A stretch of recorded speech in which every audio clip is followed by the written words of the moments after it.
So, quick vid. I hope you can hear me. This is just in free play. Should have changed my car actually, but anyway. Quick vid to show some settings, so hopefully you can see these settings here. A few people have asked me, a few friends have asked me. I'm by no means a pro or anything. I'm only a plat stroke diamond at best. And I can't be bothered to grind this game every evening to get out any further than that into like a champ or anything. So anyway, for what it's worth, here's my settings.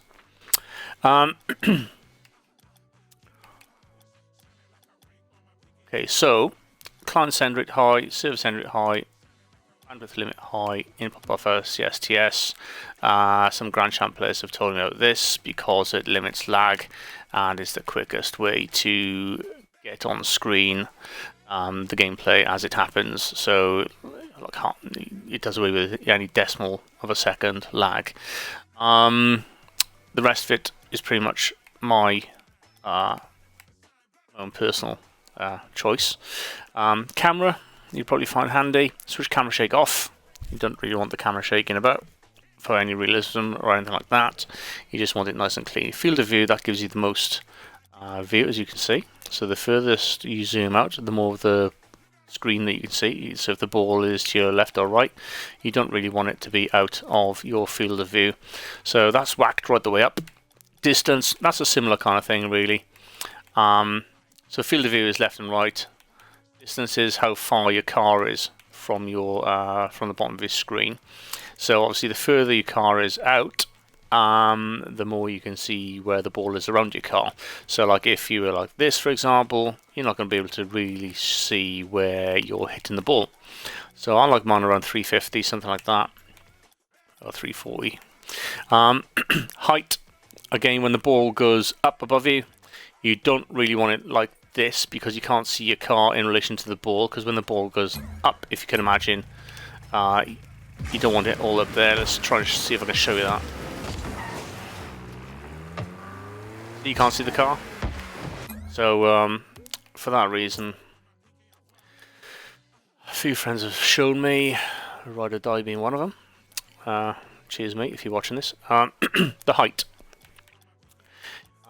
You don't want it to be too far up, because when the ball is above you, you want to be able to see where your car is at all times. See, I couldn't see the car then, so I probably wanted a bit more than that, I guess.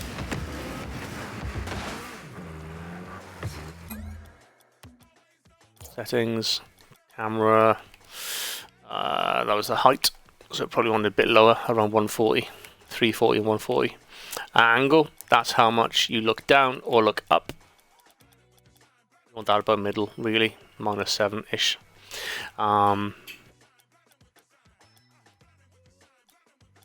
Stiffness. Stiffness controls how rigidly your camera follows your car. So, have a look.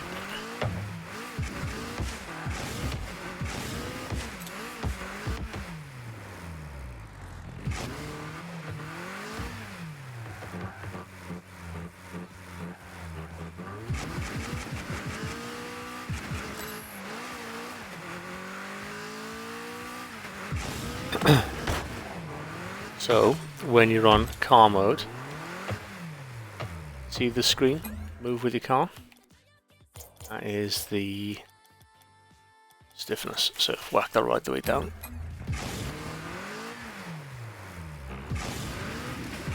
Delete.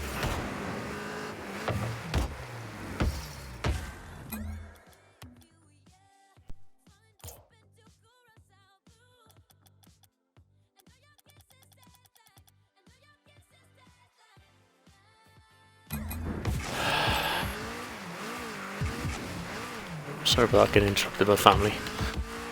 So when it's on stiff, you want a little bit of give, because that can get quite dizzy quite quickly. That you want the sides of your screen blurred, so you don't want the stiffness right the way up. So as I had it, I bring the stiffness down to roughly half, just above half. That's how I like my car mode. Set that. Bit less. Can't remember what it was on there. Yeah, so 0.5. Let's try on that.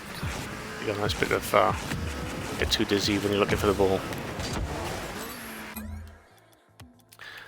Settings again, down to swivel speed. So swivel speed, that's how fast it turns around. When you press your right stick, left and right, that's how quick you can spin around to look behind you. So when that, you can press your right stick to look like that, how quick it looks. I like mine to be fairly quick. You don't want it to be instant because that'll make you dizzy as well, instant. So that, if I put the swivel speed right the way down, see how long that takes to look around? That's way too slow. And you see what happens when you whack it right the way up as well. It's just like way too fast.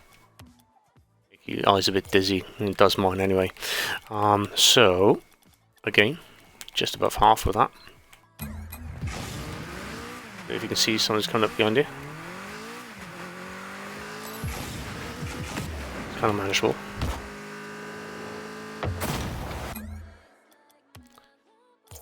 And transition speed. Controls the speed of transition between car and ball camera modes. That's self-explanatory, I guess. So how quick it changes from different camera modes. So if you go like this, quite slow.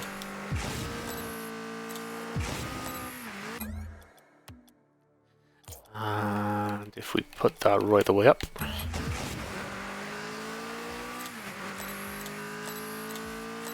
it's like instant.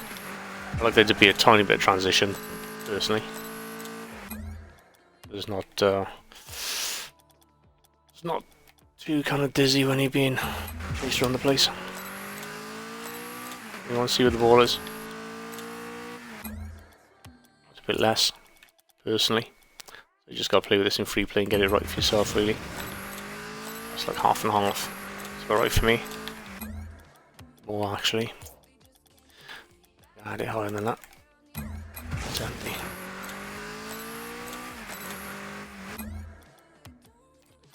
Okay, so that's pretty much the camera. Invert. Personally, I don't like it inverted. So, like when you jump, pushing forward, forward, back, forward, back.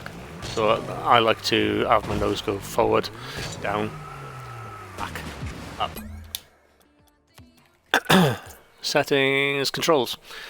So steering sensitivity, I don't find this makes much of a difference. I mean, you can try it, but I've discussed it with my mates and stuff as well, but I don't really see much difference in how this performs.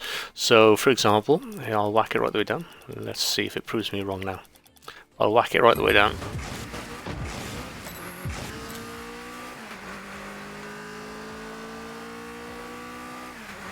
Left, right, so I'll do full locks, okay, left and right.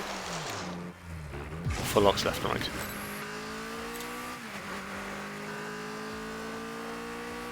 That's on car mode, bar cam. That's on ball cam. It's left lock, right lock. Okay.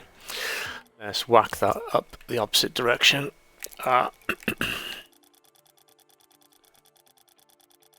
See if we notice much difference. I tried this before and I didn't, so I don't know if they've changed things, but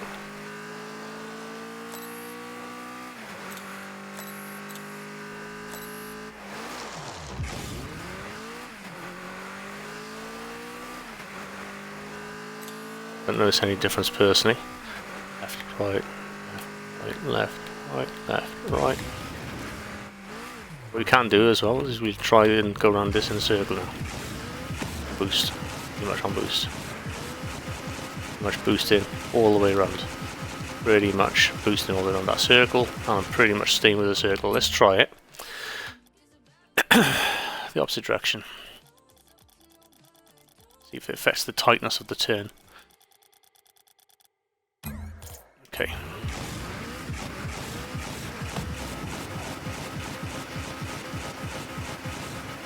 Don't really notice much difference. That's pretty much full boost, so I don't really notice much difference in the tightness of the turn either. Okay. Handbrake. So I don't notice any difference in that personally. Steering sensitivity, control stick sensitivity when steering. Arguably not. Don't think it makes much difference. Certainly compared to first-person shooter games like Siege and Warzone and things, you whack your sensitivity up and you know all about it. Anyway, error sensitivity, I do notice a difference with this. So if I turn this all the way down first of all.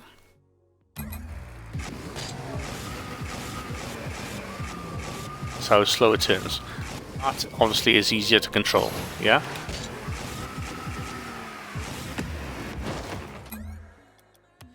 And if we whack that up the opposite direction, you should notice quite a difference in this one. I think I've noticed a difference between going up one whole decimal point.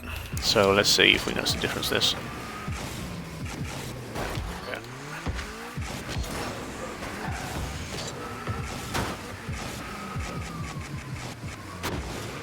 I've noticed with this, when I go to take a shot when the ball's in the air, I will see like that. I didn't land on my feet very quickly. Sometimes I've missed my shot. I've knocked my shot a bit wide because the car's tilted too much left and right. Too sensitive for my liking. I mean, let's try this with the steam sensitivity right the way up as well. See if that makes a difference when I'm in the air. See, that's what I noticed the difference with aero sensitivities. This business when you try to go up and down. To be very careful with the forward and back motion on your left stick, because you get it slightly wrong and it spins. That's what I've noticed with the error sensitivity anyway. If you get it slightly wrong, you have to kind of try and correct yourself really quick. So, as I say, sorry for repeating, but student sensitivity I don't find makes much of a difference. I'll leave it on about 7. Just in case it does give me a bit more turn, but I don't think it does. Aerial definitely notice the difference between 2.5 and 4. So I tend to have it about 3.5-ish. Control dead zone, that is how quick it listens to you. So let's turn this right the way up. So when you start to gently push your stick, push my stick now, it's not doing anything. Pushing it quite more, a bit more, a bit more, a bit more, and now it's turning.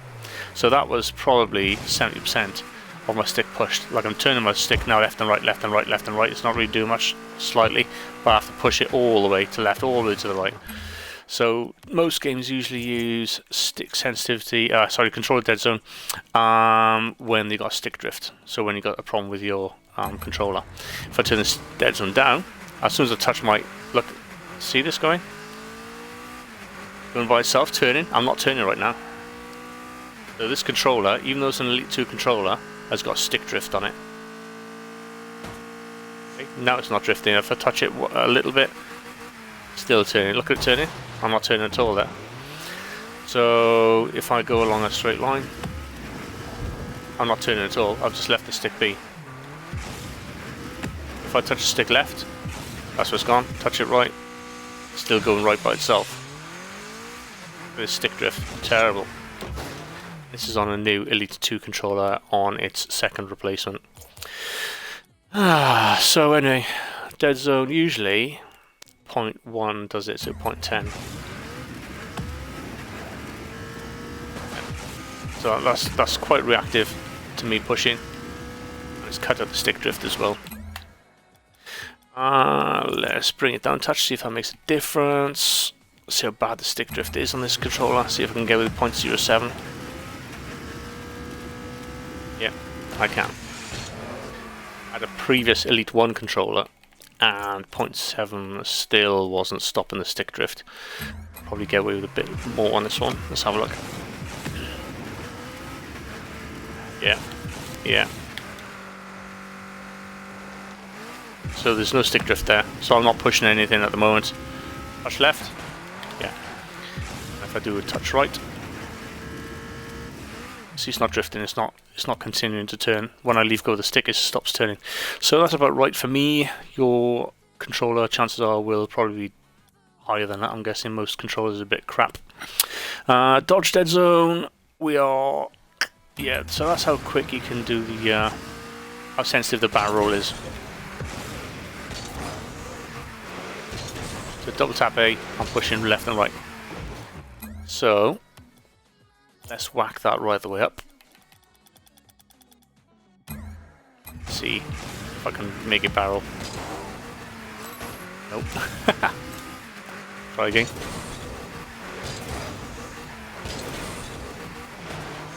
Yeah, I'm having to push it right the way, left and right to achieve that.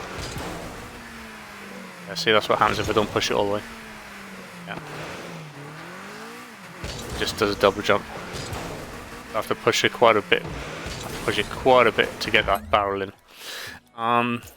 Settings, controls. Let's put that up. Sorry, that one. Let's bring it back down. I was operating on 0.2, and that was nice for me, for my controller, for my playstyle. That's me touching the stick slightly left and slightly right. So slightly left, slightly right. All right. So you probably want a bit less than that again. For me anyway, my control and my playstyle. Down to 0.15.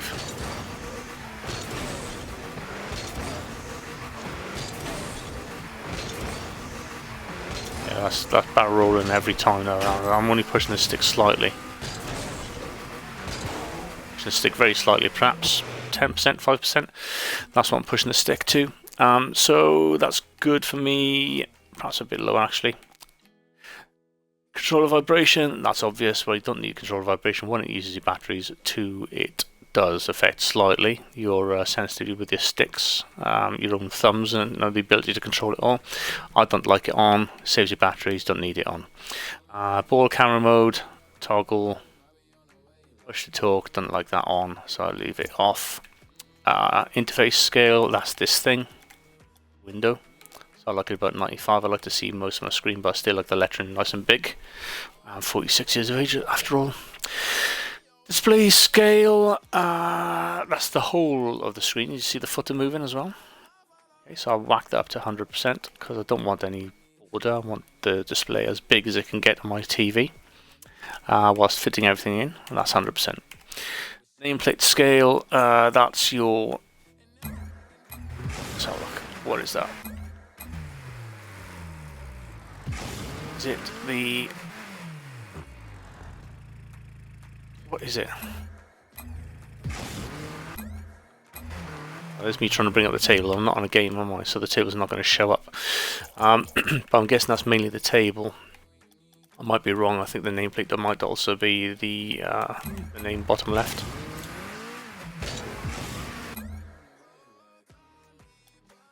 It makes the name slightly smaller. I don't know, I might be wrong. Let's have a look, see what it says actually.